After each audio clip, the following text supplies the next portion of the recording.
Hello viewers, আসসালামু আলাইকুম। তৈরি করব step by step full tutorial pop up কাবা শরীফ কার্ড। এই কার্ডের প্রতিটা স্টেপ অনেক সূক্ষ্ম এবং সময় সাপেক্ষ হওয়াতে ভিডিওটা অনেক লং হয়ে গিয়েছে। আপনাদের বোঝার সুবিধার্থে প্রতিটা স্টেপ আমি অনেক সহজ করে দেখানোর চেষ্টা করেছি। আশা করছি আপনারা একদম শুরু থেকে শেষ পর্যন্ত full video step by step দেখবেন।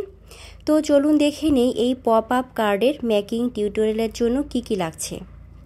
তো আমি এখানে নিয়েছি A4 সাইজের ব্ল্যাক কালারের পেপার। আপনারা চাইলে যে কোনো কালারের পেপার নিয়ে সেখানে ব্ল্যাক কালার করতে পারেন।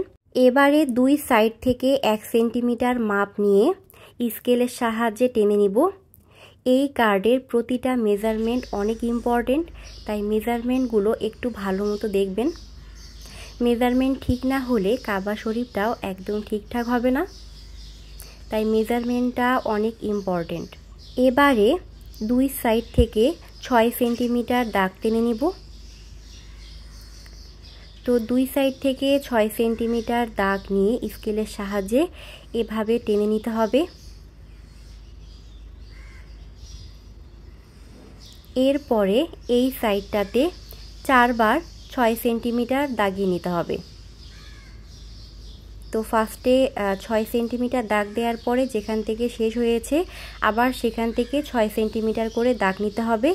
এভাবে 6 সেন্টিমিটারের 4টা দাগ নিতে হবে। এবারে দিয়ে দিব 1 সেন্টিমিটার দাগ। তো আশা করছি আমার বলার থেকে আপনারা দেখে ভালো মতো বুঝে নেবেন আমি কিভাবে এই কাজটা করছি।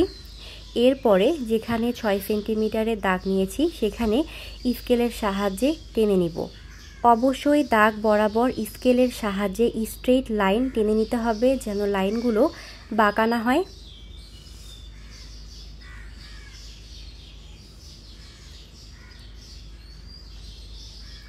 তো এটা ব্ল্যাক পেপার হওয়াতে হয়তো আপনাদের দাগগুলো একটু দেখতে অসুবিধা হতে পারে, তাই আমি একটু কাছ থেকে দেখানোর চেষ্টা করেছি। আপনারা একটু ভালো মতো খেয়াল করলে বুঝবেন দাগগুলো আমি কিভাবে দিয়েছি।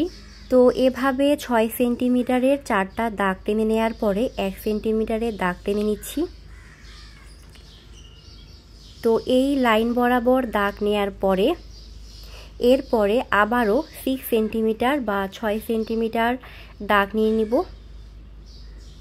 আপনারা একটু ভালো করে মনোযোগ সহকারে খেয়াল করলে বুঝবেন। আবারও 6 সেন্টিমিটার দাগ নিয়ে নিচ্ছি।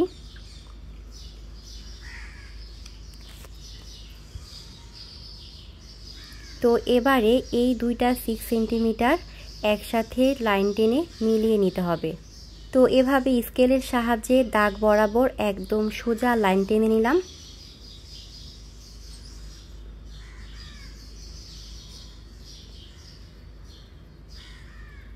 আপনাদের একটু কাছ থেকে দেখাই তাহলে বোঝার সুবিধা হবে। এবারে 1 সেন্টিমিটার দাগ নিয়ে নিচ্ছি। দুই সাইড থেকে 1 সেন্টিমিটার দাগ নেওয়ার পরে দাগগুলোকে স্কেলের সাহায্যে লম্বা করে টেনে মিলিয়ে নিতে হবে। তো এই তো দাগ দেওয়ার পরে স্কেল দিয়ে টেনে নিচ্ছি। আমি আবারও বলছি, এই কাবা শরীফটা অবশ্যই মেজারমেন্ট ঠিকঠাক করেই তৈরি করতে হবে। মেজারমেন্ট ছাড়া কাবা শরীফের মাপটা একদম ঠিকঠাক আসবে না। তো আশা করছি আপনাদের বোঝাতে পেরেছি এই পপ আপ কার্ডের মেজারমেন্ট সম্পর্কে। এটা অনেক গুরুত্বপূর্ণ, তাই ভালো মতো দেখতে হবে। তো এভাবে চারপাশে দাগ নেওয়ার পরে দাগগুলোতে এরকম আড়াআড়ি করে দাগ টেনে নিচ্ছি। এই আড়াআড়ি দাগ বরাবর কাঁচির সাহায্যে কেটে নিতে হবে, তাই এই দাগগুলোকে দিয়ে নিলাম। আপনাদের একটু ভালো মতো মনোযোগ সহকারে খেয়াল করতে হবে, তাহলে দাগগুলো ভালো মতো বুঝতে পারবেন।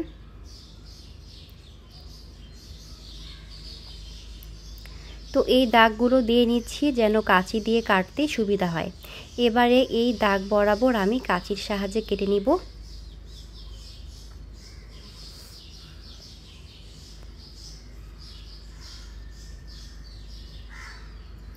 যে কোনো পপ আপ কার্ড তৈরিতে মেজারমেন্ট অনেক গুরুত্বপূর্ণ। মেজারমেন্ট ঠিকঠাক থাকলে পপ আপ কার্ড দেখতে অনেক সুন্দর হয়। আমার চ্যানেলে আরও বেশ কিছু পপ আপ কার্ড দেয়া আছে, চাইলে দেখে নিতে পারেন। আশা করছি প্রতিটা কার্ড আপনাদের কাছে ভালো লাগবে এবং সেই কার্ডগুলো আমি আপনাদের অনেক সহজ করে তৈরি করে দেখানোর চেষ্টা করেছি। তো এভাবে দাগ বরাবর এই লাইনগুলোকে কেটে নিলাম। তো লাইনগুলো কেটে নেওয়ার পর আশা করছি আপনারা আরও একটু ভালো মতো বুঝতে পারবেন আমি কিভাবে এই কাজটা করেছি।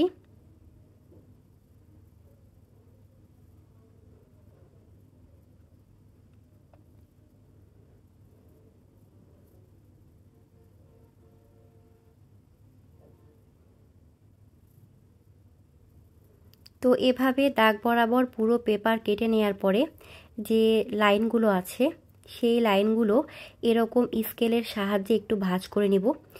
স্কেল বসিয়ে ভাঁজ করে নিলে একটু সুবিধা হয়, তাহলে দাগগুলো একদম স্ট্রেট থাকে।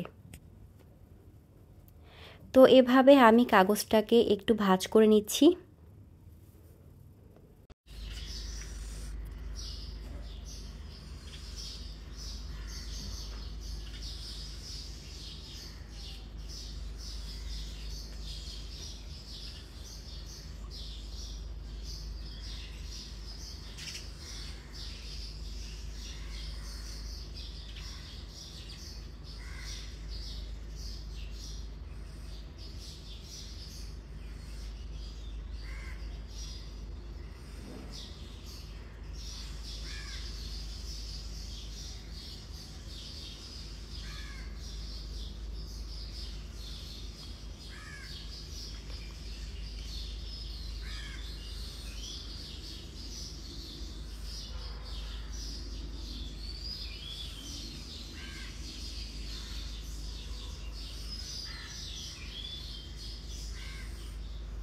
তো এভাবে আমি পেপারটাকে বেশ ভালো মতো ফোল্ড করে নিয়েছি। এবারে নিয়েছি গোল্ডেন পেপার। এই পেপারটাকে এই দাগগুলো বরাবর আমি কেটে নিয়েছি। প্রতিটা দাগ বরাবর মানে 6 সেন্টিমিটার মাপের এই পেপারগুলোকে এভাবে কেটে নিয়েছি। তো এভাবে 6 সেন্টিমিটার মাপের 4টা পেপার কেটে নিয়েছি। এরপরে আঠা লাগিয়ে এই দাগ বরাবর বসাতে হবে। একটু ফাঁকা রেখে বসাতে হবে, 0.5 সেন্টিমিটার ফাঁকা রেখে বসাতে হবে। তো এভাবে 6 সেন্টিমিটার মাপের 4টা পেপার আমি এরকম দাগ বরাবর বসিয়ে নিলাম। প্রতিটা স্টেপ ফলো করলে আপনারা একদম পারফেক্টভাবে কাবা শরীফ তৈরি করতে পারবেন। এবারে গোল্ডেন পেপারে আমি স্কেলের সাহায্যে একটু দাগ টেনে নিচ্ছি। তো এই লাইনটা দেওয়ার উদ্দেশ্য হচ্ছে যেন প্রতিটা ডিজাইন একদম সমান থাকে, একই লাইনে থাকে। তো আমি এগুলোকে একটু ভালো মতো এঁকে নিচ্ছি। এরপর এটাকে কাঁচি দিয়ে কেটে নেব। তো এই লাইনটার নিচে আরও একটা দাগ টেনে নিলাম। এরপর স্কেলের সাহায্যে প্রতিটা মাপ একদম সমান করে মেপে নিতে হবে যেন এই লাইনগুলো একদম সমান থাকে। তো এবারে এগুলোকে কাঁচির সাহায্যে কেটে নিতে হবে। তো আমি সবগুলো অফ ক্যামেরায় কেটে নিয়েছি। এবারে প্রতিটা ডিজাইন আঠা দিয়ে এখানে বসাতে হবে। তো আশা করছি প্রতিটা স্টেপ আমার বলার থেকে আপনারা দেখে বেশ ভালো মতো বুঝে নেবেন। এভাবে অফ ক্যামেরায় সবগুলো ডিজাইন আমি আঠা দিয়ে লাগিয়ে নিচ্ছি।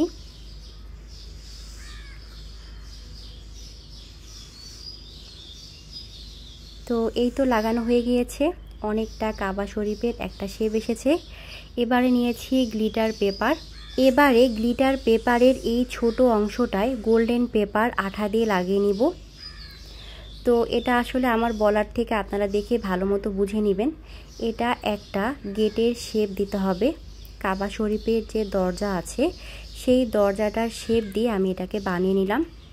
এবারে আঠা দিয়ে এটাকে বসিয়ে নিতে হবে।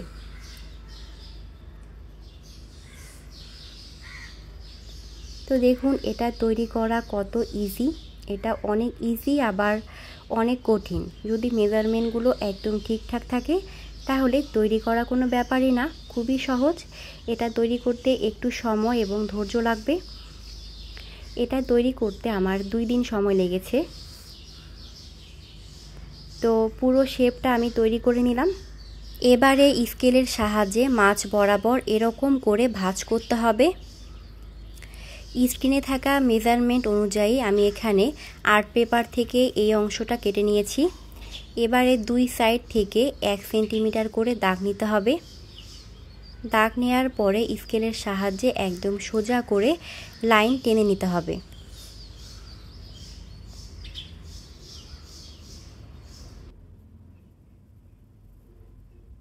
এবারে কাগজটাকে এরকম করে ভাঁজ করতে হবে।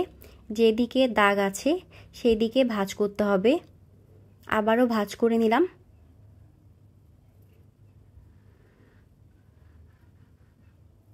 ভাঁজ বরাবর সাইড থেকে কাঁচি দিয়ে কেটে নিতে হবে, ঠিক এরকম করে। তো আশা করছি আমার বলার থেকে আপনারা বেশ ভালো বুঝে নিচ্ছেন।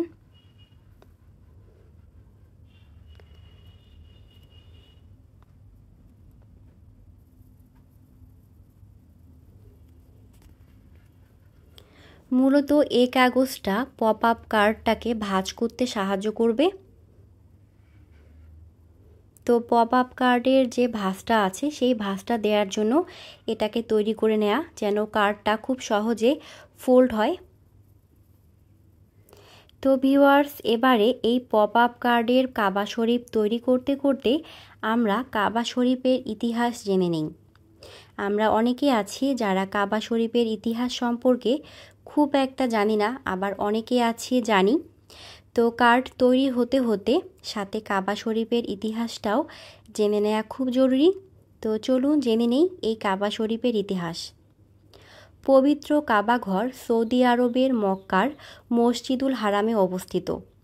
মক্কা পৃথিবীর সবচেয়ে প্রাচীন নগরী। উম্মুল কুরা বা জনপদগুলোর মা বলা হয় পবিত্র এই নগরীকে। সম্মানিত ও পবিত্র এই নগরীকে কোরআনে কারিমে নিরাপদ নগরী বলে উল্লেখ করা হয়েছে। আল্লাহ তাআলা কাবাকে নিজের ঘর বলে উল্লেখ করেছেন। এটি মুসলমানদের কাছে সবচেয়ে পবিত্র ও সম্মানের স্থান এবং নামাজের কেবলা। নামাজের কেবলা অর্থাৎ যেদিকে মুখ করে নামাজ আদায় করা হয়। পৃথিবীর যে স্থান থেকে কাবা যেদিকে, মুসলমানগণ ঠিক সেদিকে মুখ করে নামাজ আদায় করেন। কাবা শব্দের অর্থ উঁচু। বাইতুল মামুরের ঠিক নিচে কাবাকে স্থাপন করা হয়।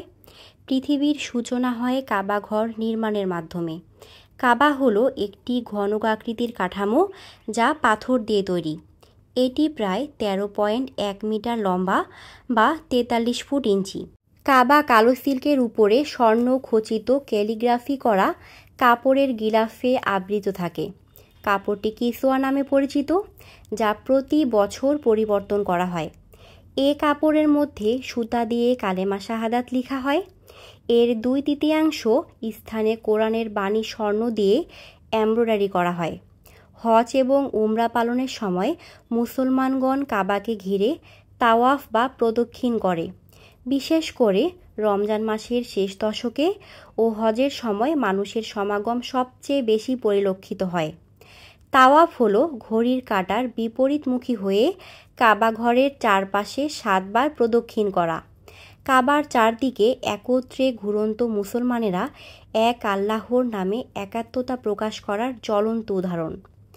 তাওয়াফ শুরুর পূর্বে হাজরে আসওয়াদে চুমু দেওয়ার নিয়ম।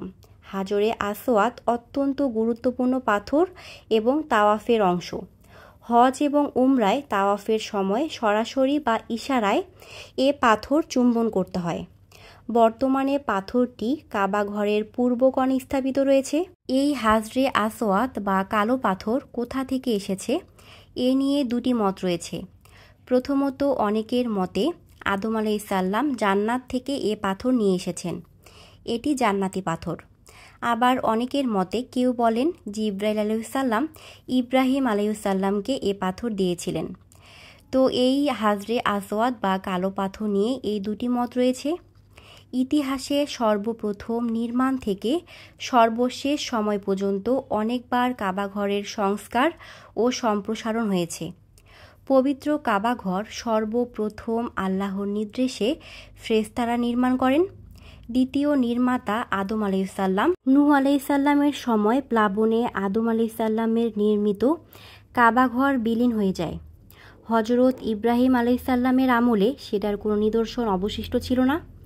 ইব্রাহিম আলাইহিসসালামকে আল্লাহ তাআলা ওহীর মাধ্যমে প্রাচীন ভিত সম্পর্কে জানিয়ে দেন এবং নতুন করে প্রাচীন ভিতের উপর কাবা নির্মাণের নির্দেশ দেন। ইব্রাহিম আলাইহিসসালাম তার পুত্র ইসমাইল আলাইহিসসালামকে নিয়ে এই পবিত্র ঘর নির্মাণ শুরু করেন। কাবা নির্মাণ শেষে ইব্রাহিম আলাইহিসসালাম মানুষের মাঝে হজের ঘোষণা করেন। এরপর কাবা শরীফ ইব্রাহিম আলাইহিসসালামের নির্মাণের পরও বহুবার এই ঘরের নির্মাণ ও সংস্করণ করা হয়। কোনো এক সময় কাবা ঘর ধসে পড়লে আমালেকা সম্প্রদায় নির্মাণ করেন। এরপর ধসে গেলে বনু জুরহুম গোত্র নতুন করে কাবা নির্মাণের সৌভাগ্য লাভ করেন। পরবর্তীতে কুরাইশ বংশের লোকেরা কাবা নির্মাণ ও সংস্কার করেন। এরপর ৬৪ হিজরিতে হজরত আবদুল্লাহ ইবনে জুবাইর রাদিয়াল্লাহু তাআলা, ৭৪ হিজরিতে হাজ্জাজ ইবনে ইউসুফ এবং ওসমানিয়া খলিফা তুরস্কের বাদশাহ চতুর্থ মুরাদ। এটাই আজ পর্যন্ত কাবা ঘরের সর্বশেষ সংস্কার কাজ। এরপর ছোটোখাটো সংস্কার ছাড়া কেউ কাবা ঘরে হাত দেয়নি। তো এটা হচ্ছে কাবা ঘর নির্মাণের একদমই সংক্ষিপ্ত ইতিহাস। আমি যতটুকু পেরেছি আপনাদের সাথে শেয়ার করেছি। আমি মূলত আপনাদের সাথে যে কোনো পপ আপ কার্ড কিংবা ক্রাফটিংয়ের কাজগুলোর সাথে সাথে সেগুলোর হিস্ট্রি নিয়ে বলার চেষ্টা করি। তো এরকম আপনারা অনেক রকমের ক্রাফটিংয়ের কাজ পেয়ে যাবেন যেগুলোতে হিস্ট্রি দেয়া আছে। যেমন স্ট্রেই নাইট কীভাবে এলো তার হিস্ট্রি আমি স্ট্রেই নাইট আঁকার সঙ্গে সঙ্গে বলেছি। সাথে কিভাবে বেলি ফ্লাওয়ার বা জেসমিন ফ্লাওয়ারের উৎপত্তি হলো, এরকম এই ক্রাফটিংয়ের কাজগুলোর সাথে সাথে সেগুলোর হিস্ট্রি দেওয়ার চেষ্টা করি। সাথে ভ্যালেন্টাইন পপ আপ কার্ড, কীভাবে এই ভ্যালেন্টাইন ডে এলো, তো সেখানে আপনারা ভ্যালেন্টাইন পপ আপ কার্ড তৈরির সাথে সাথে ভ্যালেন্টাইন কিভাবে এলো সেটার হিস্ট্রি জেনে যাবেন। তো আশা করছি এগুলো তৈরির পাশাপাশি এই হিস্ট্রিগুলো আপনাদের কাছে অনেকটাই ভালো লাগবে। অনেকে আছেন যারা হিস্ট্রি জানতে ভীষণই পছন্দ করেন, তাদের কাছে আশা করছি অনেক ভালো লাগবে। তো এভাবে আপনাদের সাথে কথা বলতে বলতে এই কাবা শরীফের আমি অনেকটা কাজ তৈরি করে নিয়েছি। তো এভাবে আমি মিনার তৈরি করছি। তো এখানে আমি দিয়েছি গোল্ডেন পেপারটা কেটে। এবারে মার্কার পেন দিয়ে মিনারগুলোকে তৈরি করে নিচ্ছি।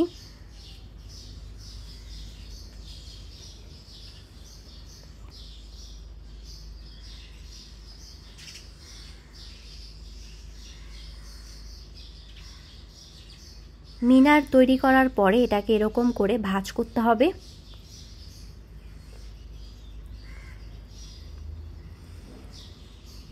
এরপরে ভাঁজ বরাবর এই দুই সাইড এরকম করে দাগ নিতে হবে।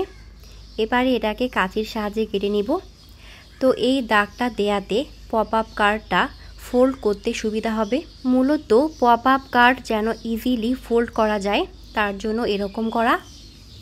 তো এই প্রতিটা স্টেপ অবশ্যই ভালো মতো খেয়াল করতে হবে, তাহলে আপনারা খুব সহজেই এরকম করে কাবা শরীফের পপ আপ কার্ড বানিয়ে ফেলতে পারবেন। তো এভাবে আমি মাঝ বরাবর কেটে নিলাম। এবারে এটাকে আঠা দিয়ে লাগিয়ে নিব। তো এই তো আঠা লাগিয়ে নিয়েছি। এবারে এটাকে এরকম ভাঁজ করে ভালো মতো বসিয়ে নিতে হবে। তো প্রথমে বসালাম যেটা একটু ছোট মেজারমেন্টের, সেটা মানে যেটা 26 সেন্টিমিটার মাপের। এবারে সেমভাবে যেটা 27 সেন্টিমিটার মাপের সেটাতে আঠা লাগিয়ে এরকম করে কোনা করে বসিয়ে নিতে হবে। তো এখানে আঠা লাগিয়ে নিব। তো এভাবে বসিয়ে নেওয়াতে কাবা শরীফের শেপ চলে আসবে। তো এটা দিয়ে মূলত মিনারের শেপটা আমি তৈরি করে নিয়েছি। কাবা শরীফের পেছনে যে মিনারগুলো আছে, তো দেখুন সহজে এটাকে ফোল্ড করা যাচ্ছে এবং ফোল্ড করার পরে এটা খুব সুন্দর মতো বসে থাকবে। এবারে স্ক্রিনে থাকা মেজারমেন্টের মাপে আর্ট পেপার থেকে কেটে নিয়েছি। পেপারটাকে এরকম মাঝ বরাবর ভাঁজ করতে হবে। এবারে তৈরি করব মিনার। তো আমি মিনারটাকে এঁকে নিচ্ছি। আশা করছি আপনাদের বুঝতে অনেক সহজ হবে আমি কিভাবে মিনার তৈরি করে নিচ্ছি। কোথাও বুঝতে অসুবিধা হলে কমেন্ট সেকশনে কমেন্ট করে জেনে নিতে পারেন, আমি অবশ্যই তার অ্যান্সার দেওয়ার চেষ্টা করব।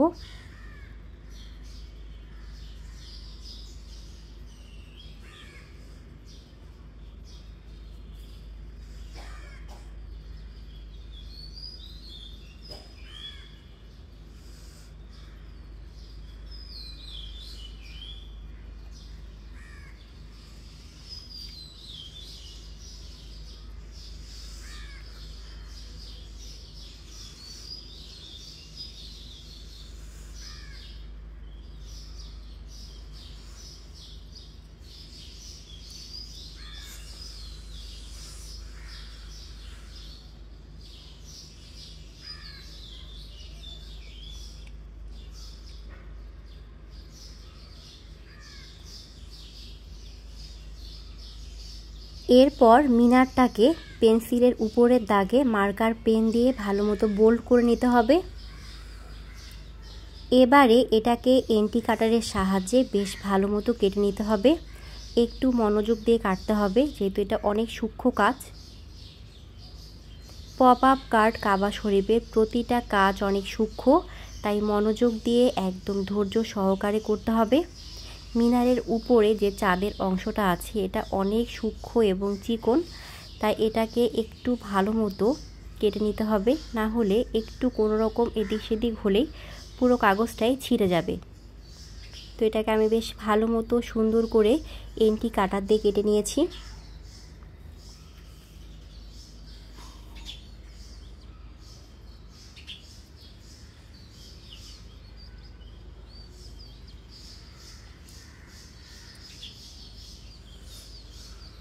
তো সেইমভাবে একই মাপের আরও একটি মিনার তৈরি করে নিয়েছি।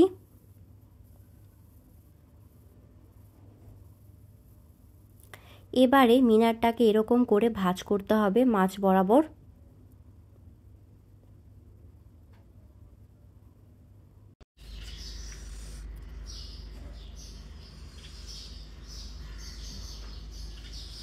এরপর আবারও এটাকে ফোল্ড করার জন্য আমি এরকম করে কেটে নিচ্ছি। সেমভাবে আরও একটি যে মিনার আছে সেটাকেও এভাবে কেটে নিতে হবে। তো স্ক্রিনে থাকা মেজারমেন্টের মাপে আবারও আর্ট পেপার থেকে কেটে নিয়েছি। এটা মূলত এই পপ আপ কার্ডটাকে ফোল্ড করতে সাহায্য করবে। তো এটাকে আমি আঠা দিয়ে বসিয়ে নিচ্ছি।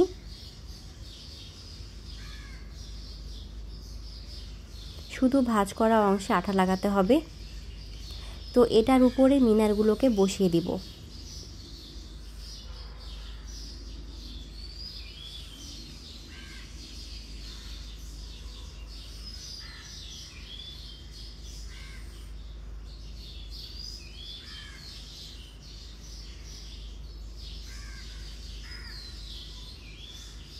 তো এভাবে মিনার দুটো লাগিয়ে নিয়েছি।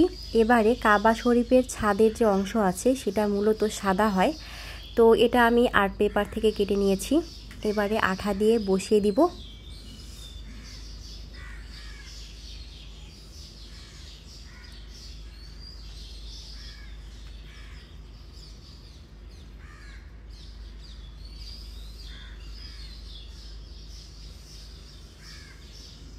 তো তৈরি হয়ে গেল কাবা শরীফের একটা স্ট্রাকচার। এবারে কার্ডের উপরের অংশটাকে কালার করে নেব। কালারের জন্য নিয়েছি আমি এখানে ব্লু এবং হোয়াইট কালারের অ্যাক্রিলিক কালার। এবারে দুটো কালার একসাথে মিক্সড করে কার্ডের যে উপরের অংশ আছে সেটাকে কালার করব। আপনারা আপনাদের পছন্দ মতো যে কোনো কালার করতে পারেন, কিংবা এখানে কার্ডবোর্ডের পরিবর্তে কালার পেপার ব্যবহার করতে পারেন। তো এভাবে আমি কার্ডের দুই সাইড ভালো মতো কালার করে শুকিয়ে নিয়েছি। এরপর এটাকে আমি চাঁদের ডিজাইন দিব। এর জন্য নিয়ে নিলাম হলুদ অ্যাক্রিলিক কালার। এরপর নিয়ে নিব একটা টুথব্রাশ, সাথে লাগবে চাঁদের শেপ। আমি একটা চাঁদের শেপ করে কাগজ কেটে নিয়েছি। এই কাগজটাকে এখানে বসিয়ে টুথব্রাশে কালার লাগিয়ে এরকম করে ছড়িয়ে দিব। তো আশা করছি আপনারা দেখে ভালো মতো বুঝে নিয়েছেন আমি কিভাবে কাজটি করছি। এবারে এই পেপারটাকে আলতো করে তুলে ফেলতে হবে। তো দেখুন চাঁদের একটা শেপ হয়ে গিয়েছে। এবারে এখানে হোয়াইট অ্যাক্রিলিক কালার দিয়ে দিব।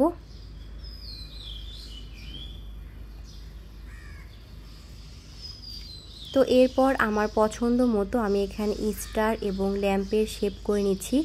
আপনারা আপনাদের যে কোনো পছন্দ মতো ডিজাইন দিয়ে কার্ডের কভারটা তৈরি করতে পারেন। তো এটাও আমি অ্যাক্রিলিক কালার দিয়ে করেছি। স্টারগুলো তৈরি করেছি অরেঞ্জ এবং ইয়েলো অ্যাক্রিলিক কালার দিয়ে, এবং ল্যাম্পগুলো তৈরি করছি ব্ল্যাক এবং অরেঞ্জ কালার দিয়ে। তো ফার্স্টে আমি ল্যাম্পটাকে এভাবে তৈরি করেছিলাম, পরে আমার কাছে মনে হচ্ছিল যে কোনো ভূতের মতো লাগছে, পরে পুরোটাই আমি ব্ল্যাক কালার এবং অরেঞ্জ কালার করে দিয়েছি।